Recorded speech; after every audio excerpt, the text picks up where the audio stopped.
Hello, magandang hapon sa inyong lahat. Salamat kay Angelo Cruz. Salamat kay Angelo Cruz kasi finorward sa akin yung itong link ng video. So talagang si Imbornal Girl ay tinulongges pala talaga ang DSWD. Pati KMJS. So ito yung video, no. May nagpinasa sa akin ni Sir, ulit nga natin name. Kalimutan ko na yung name. Ni Sir Angelo Cruz. Sorry, nakakalimutan ko eh. So tingnan natin yung story na ito kay Boss Toyo to eh. So syempre sikat si Imbornal Girl, ano? Tingnan natin yung istorya na ito. Play natin. At matanong ko lang, nagbibisyo ka?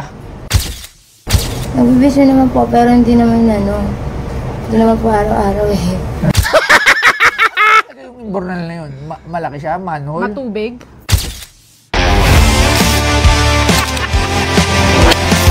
Hindi naman daw araw-araw.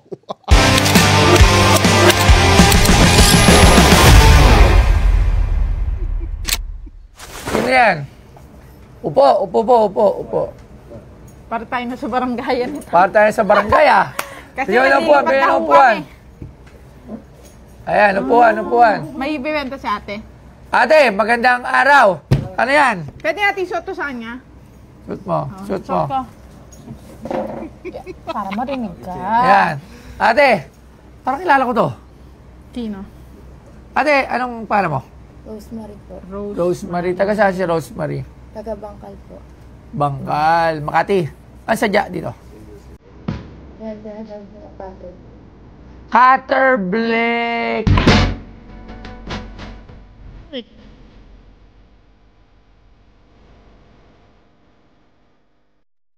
Wait, ito ba yon? Yan ba yung... Wait lang, sige. Hindi niya naman sinasabi na ito yung nalaglag, di ba? Pero tingnan natin mamaya sa ng KMJ. Yung iba ang nakita ko, ayun may nag-comment na nga dito sa KMJS yung cutter na pinakita niya, pink. Tapos kay Boss Toyo, iba. Ang cutter blade ay isang matalim na kagamitan na ginagamit para sa paggupit ng mga materyales tulad ng papel, karton, kahoy o plastik. Karaniwan itong gawa sa matibay na bakal o iba pang matitigas na materyales upang matiyak ang tibay at pagkapino ng mga hiwa. At ang item na ito ay binebenta ni Rose. Si Rose, ang babaeng naging viral matapos lumabas mula sa isang imbornal sa Makati City, ay nakatanggap ng 80,000 piso na tulong pinansyal mula sa Department of Social Welfare and Development. Ayon kay DSWD Secretary Rex Gatchalian, ang tulong ay ibinigay upang matulungan si Rose na magsimula ng sariling negosyo. Partikular ang pagtatayo ng isang sari-sari store. At ang binebenta sa Pinoy Pawn Stars ay ang cutter blade ni Rose. Tingnan natin yung Hindi baka kasi ang sinabi niya sa KMJS, katulad nito. 'Di ba? Hindi niya naman sinabing yun yung nalaglag. Naalala ko yun sa YouTube. Tingnan natin KMJS. Habang naglalakad daw kasi siya, nahulog daw sa imbornal ang dala-dala niyang cutter blade. Mayroon po kasi akong hawak na plastic niyo na biglang dumulas po kasi tumama po siya sa bato. Nalaglag po kasi yung cutter blade ko po. Pinilit ko nga lang po ipasok sa sarili para makuha ko yung cutter blade. Ganito po yung kinuha ko sa green Pink ito na cutter blade. Diba? Pink ito Tapos ito transparent na white. Nag-fade yung kulay. Pero ang sinabi niya naman dito, ganito po kasi yung nahulog. 'Di ba? Ganito po. So meaning hindi yan 'yon. Ngayon, ang unang tanong ko, kung meron ka pa naman palang spare, bakit sabagay choice niya 'yon, kung mahal na mahal niya yung gamit niya. Pero kung kung ano ba talaga, yan ba yung nalaglag sa'yo? Pero ang ibibenta mo dito, transparent na white. Labo din, ano? Pero pagpatuloy natin. Cutter blade. Cutter blade. Anong cutter blade? Ikaw? Sorry po. Yan pala. Ulit. Ayan. Hindi, okay lang. Ito. Ito yung hinahanap mo Huwag doon. masyadong Ito. Bakit mo naman ito hinahanap doon? Nahulog. Hindi po, nahulog po kasi yan din. Mas malaki ito. Ano yung imbornal na yun? Malaki siya? Manhole? matubig. Hindi naman po matubig, na ano lang po, yung may biyak lang siya. Pero yung sa loob nun, paano ka napunta doon? Doon po banda niyo sa gilid ko, mayroon po maliit na butas doon. Doon po yung may tubig. Pero yung pinupunta, bumababa ka talaga doon? Hindi po. Ngayon, yung doon po ako bumaba. Akala ko doon ka talaga bumababa. Hindi, walang babaan yon. Siya, asawa mo? Opo. Ilan taon na? 26. Ikaw? May mga anak na kayo? Wala po. Wala Tapos pa. ano yun, pagkaangat mo, nagulat ka na lang. Opo. Ang dami ng video. Bakit nga may... Ano po, pag-akit ko po kasi marami na pong tao.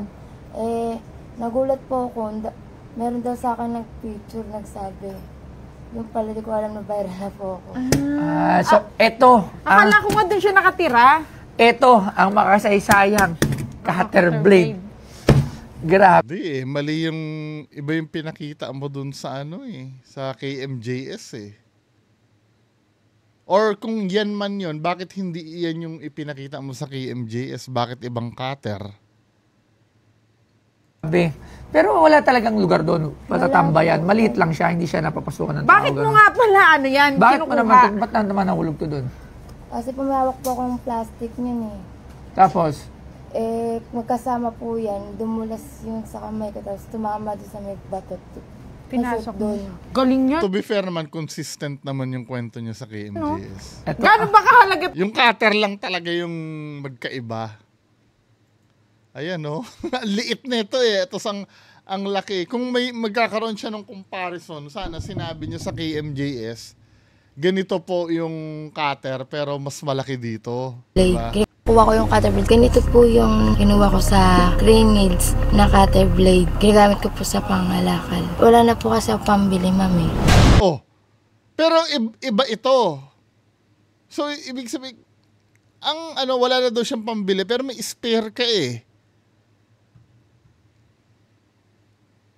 Sabagay, hindi niya naman sinabing spare, no? Dahil kung sasabihin mong yan yun, dapat tinanong din ba't ibang kulay yung, yung pinakita mo sa... Itong cutter blade. saan mo ba ito ginagamit? Sa sa mga mineral, karton. Nangalakal po kasi. Nangangalakal siya. Wow. Galing. Ayan na. Eto na. Hindi, nakakatuwa ngayon ko lang nalaman Cutter istorya blade. nito. Magkano mo naman yung binibenta? Nakikita ko lang to Magkano mo binibenta? Magkano? Presyo, bigay ka ng presyo. Sige. Ate. Si ate. Bilang ate. Ate, magkano? Siyempre, memorable yan. Bigla paglabas mo, di ba? Magkaroon Magkano? ka ng grocery. Mahirap mag-process. Pero magkano? Pero importante sa kanya to. Oo, maalala mo to Legendary habang yan, ha? buhay. Ngayon, nakalagay ito sa museum pag Oo. nabili ko. Magkano? Pupunta ka pa sa museum. Magkano?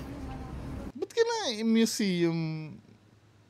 Ganun ba Ganun ba katindi yung nangyari dito kay Imbornal Girl? Okay lang sana kung may magandang naidulot yung niya let's say may sinagip siyang buhay no? Or talagang nauso lang kasi talaga. Kasi pagka museum may immortalize yung marami, yung pagkakakilanlan niya Tapos inamin niya pa dito gumagamit siya, di ba? Sa kanya, sir. Magkano? Magkano? Ayun, nagpe-pressure na si Kuya. Magkano? Kaya na daw po bahala.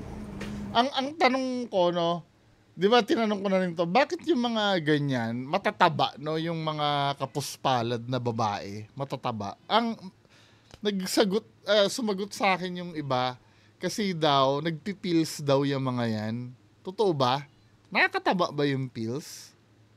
Parang ano, kasi di ba napapansin mo, sinasabi nila wala silang pera, wala silang, pero ang tataba nila, no?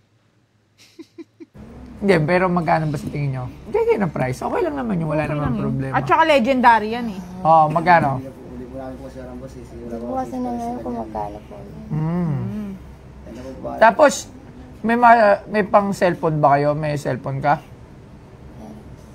May cellphone. Okay. Oo, tingnan mo, may cellphone. Samantalang yung mga nasa ilalim ng tulay, wala cellphone. Tapos, aanuhin ng DSW din ng 80,000. Di ba? Barudi wala cellphone. Di ba sa kanya po yun? Nanakaw cellphone? Opo. Okay. Pero pinatawagan niya, nagro-ring pa raw eh. Oo. Ninakaw. Oo. Di ko Gusto mo ba ng cellphone? Kaya po. Gusto mo? Okay, bigyan ng cellphone. Bigyan ng cellphone to si asawa mo ba to? Baka mamaya maghiwalay kayo. Di ako, bigyan ng cellphone. Pag naghiwalay kayo, kukunin mo na lang ang cellphone. Ito, bigyan ko na to sa'yo. Pag naghiwalay. Ayan, cellphone. Ito, magkano nga to? Gano? Kayo po ba? Yo mga ka-geng-geng! So nakikita nyo na naman itong aking kasinanday nyo! Gusto kong ano yung history ng Imburnal girl eh. Ayaw niya. Kayo po ba? Ano? 5,000 daw. Deal na. 5,000. Akin na yan. Bakit ang daming Parang kakabay? ayaw niya. 5,000. Gusto nyo pa mas malaki. Ikaw naman ate, binigyan ka na nga ng cellphone, di ba? Ay, binigyan ng asawa mo ng cellphone tapos may 80,000 ka na. Parang ayaw. Bakit ang dami mong ano? Hiwa. Dahil mong Doon hiwa. yung sa Imburnal. Ay, pakita mo. Baka, Ano doon sa Imburnal? baka dyan mo ginagamit yung cutter blade mo. Hindi po. Ang dami mo. Bata. Ito sa Imburnal. At ba tanong wala, nag-ibisyo kaya? Anong bata pa tapos si isa sabi sa Imburnal? Ang gulo nila, ano? Mixed up yung mga sinasabi nila. Sinasabi nung isa sa Imburnal daw nasugat yung isa. Tinan mo ha. Hindi malaman ko ano yung totoo eh. Pakita mo. Baka dyan mo ginagamit yung cutter blade mo. Hindi po. Ang dami mo. Bata. Ito sa Imburnal. Nung bata tapos sa Imburnal daw. At ba tanong wala, nag-ibisyo kaya? Nagbibisyo naman po, pero hindi naman Hindi naman po araw-araw eh. Linggo-linggo. Magbago ka, pilitin mo. Kasi ako dati na bisyo. Kasi parang 8 taon na akong lugmok sa bisyo. Araw-araw. Talagang Nung ganun talaga eh. nag-ano po ako, nag-iwa, di pa po ako magamit yan. Ngayon. Ngayon, kailangan magbago ka kasi sa... Oh, tapos aaminin niya, naghihiwa siya. Ano ba talaga? Yung binigay din sa'yo, kailangan mauubos yun. Anong trabaho? Oh, correct. Tama yung sinabi ni Boss Toyo. Mauubos talaga yon. Yung binigay sa kanila. Ngayon. Ngayon, kailangan magbago ka kasi sayang yung binigay din sa'yo. Kailangan mauubos yun. Oo, tama. Pagka hindi mo inalagaan, minsan nga kahit mga lotto winner nga eh, yung 100 milyon yung napapanalunan, nauubos din eh. Pagka hindi mo inayos ang buhay mo. Kasi sometimes yung mga lotto winner na bumabalik sa dati, hindi nila alam kung paano i-handle yung pera eh, 'di ba? Ang kalimitang umuubos sa kanila, number 1, bisyo talaga at sugal. Pagka makikinig ka ng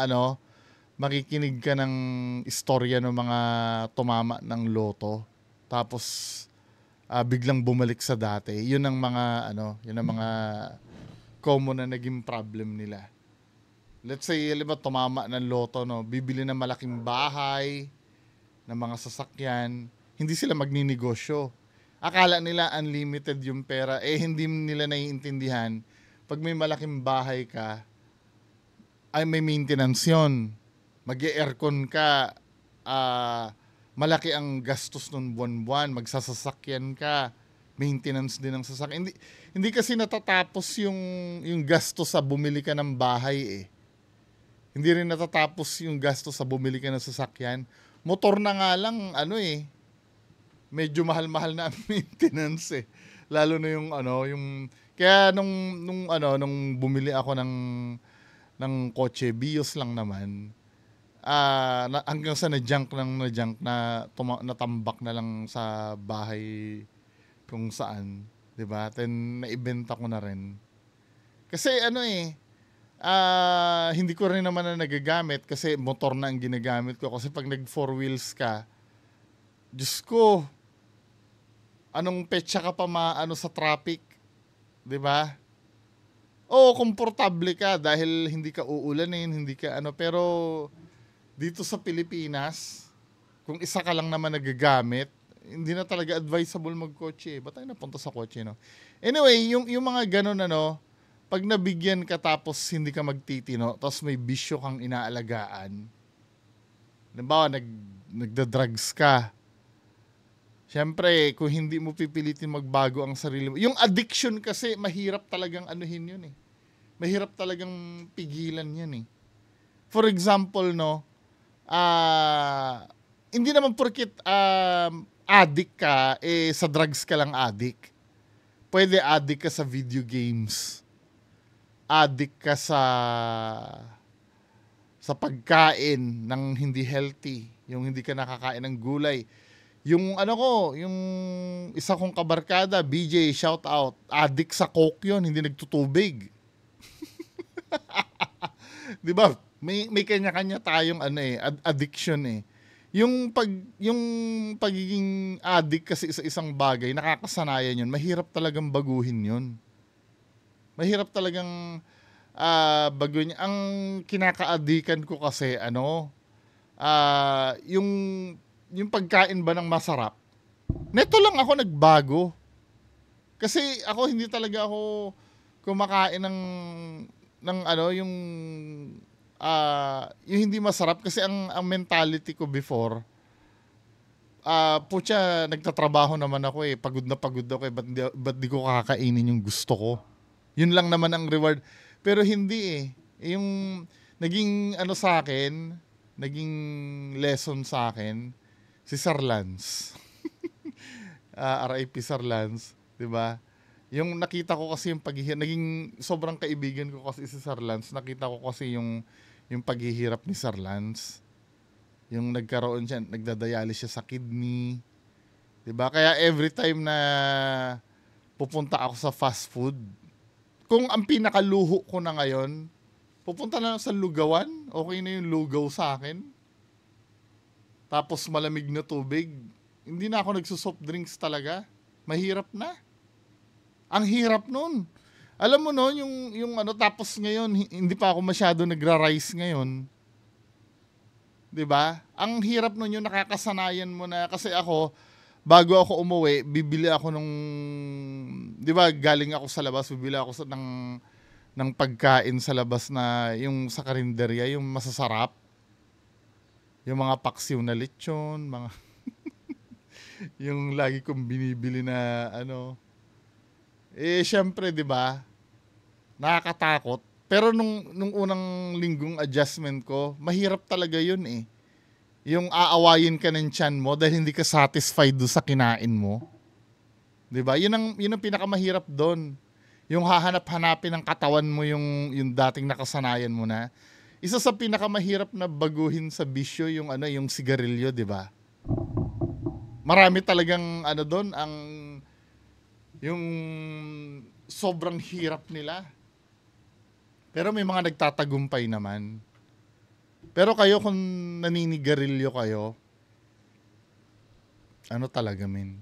Isa yan, number 1 yan sa dapat yung baguhin. Yung pag-inom-inom, medyo pa eh.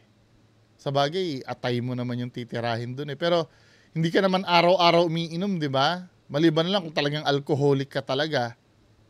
Yung talagang sinusunog yung atay mo. Pero hindi naman eh.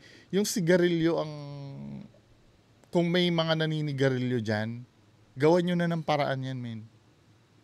Maniwala kayo sa akin.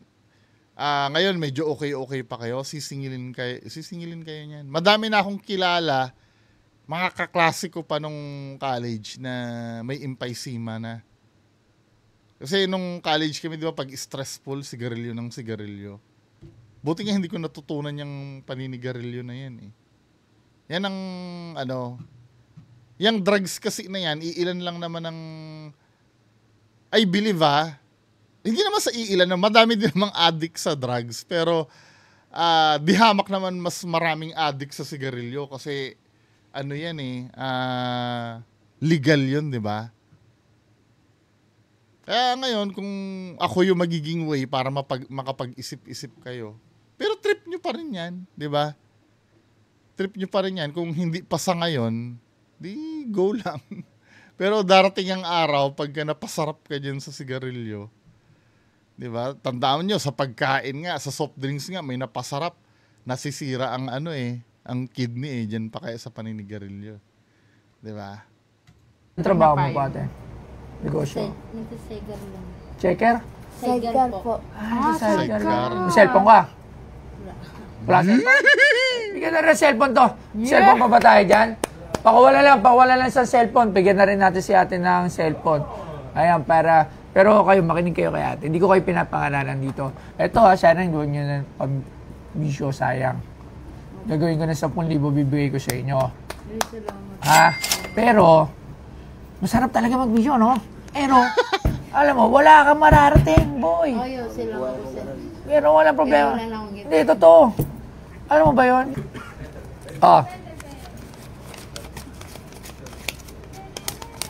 Buti pa si Boss Toyo, nalaman nila na nagbibisyo ito. Kung tutuusin dapat, hindi, correct me if I'm wrong di ba sa assessment, pag nalaman mo nagbibisyo yan, hindi mo tutulungan yan? Tama ba ako? May guidelines bang ganon? Or wala? Pero dapat, di ba common sense na lang yung yung iisipin mo eh. Pag nalaman mong addict yan, di ba? Addict. DSWD. Tingnan nga natin.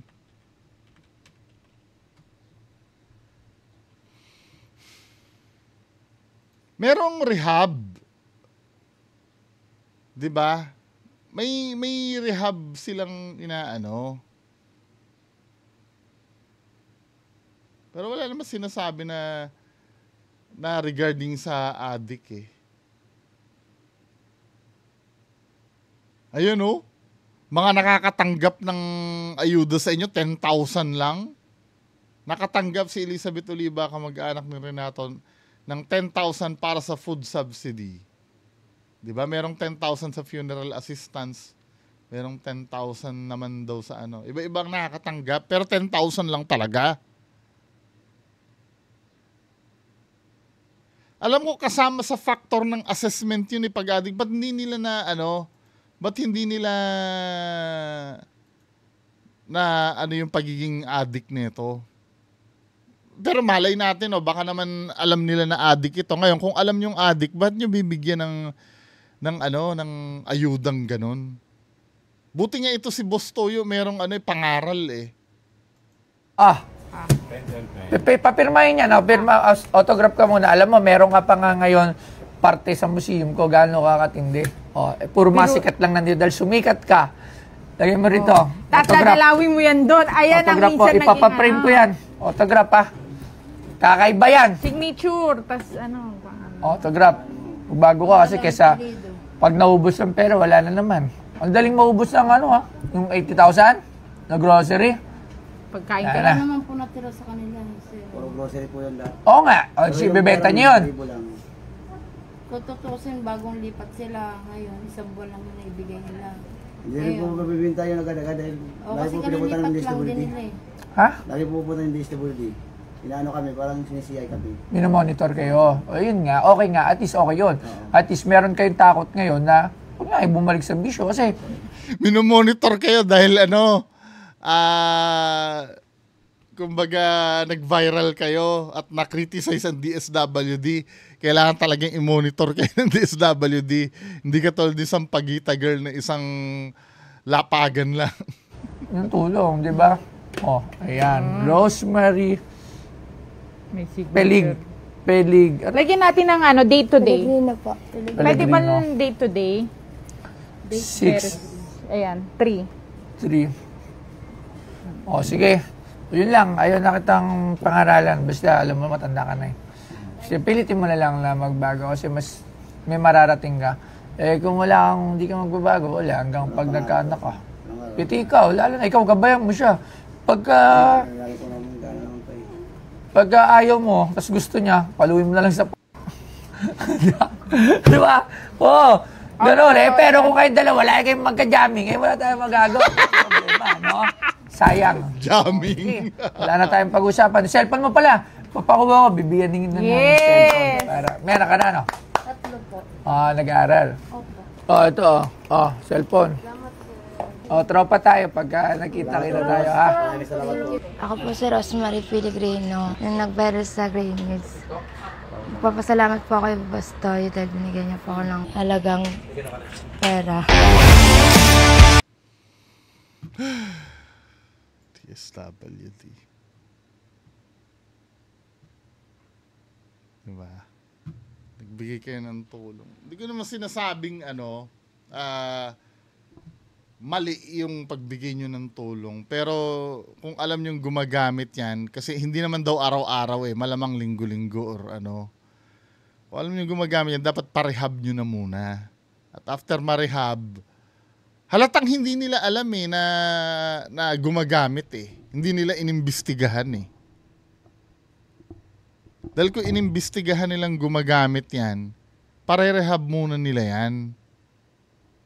Kasi, ewan ko baka naman magbago si Imbornal Girl, pero as long as may bisyo ka, tapos bibigyan mo ng negosyo yan, parang parang nagbigay ka lang ng tulong sa wala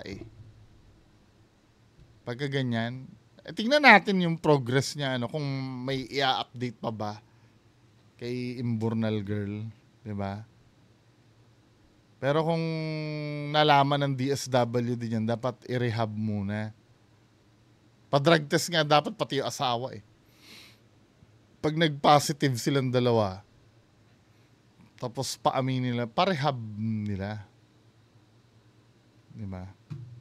Just imagine, yung ganon, may pambili ng bisyo, tutulungan ng DSWD na ganon. Hindi mawala sa isip ko yung mga yung mga nasa ilalim ng tulay, ito mga yung may mga anak pa na yan. Pero mo bata iniinom soft drinks na agad. Kasi yun yung may lasa Di ba? Tatakip lang po ng ganyan pa makain. Di ba? Samantalang si Imbornal Girl may inuupahan, nakakabili pa ng pambisyo. Anyway, yan lang po muna ang ating mapag-uusapan ngayong hapon. Magandang hapon sa inyo lahat. Bye-bye.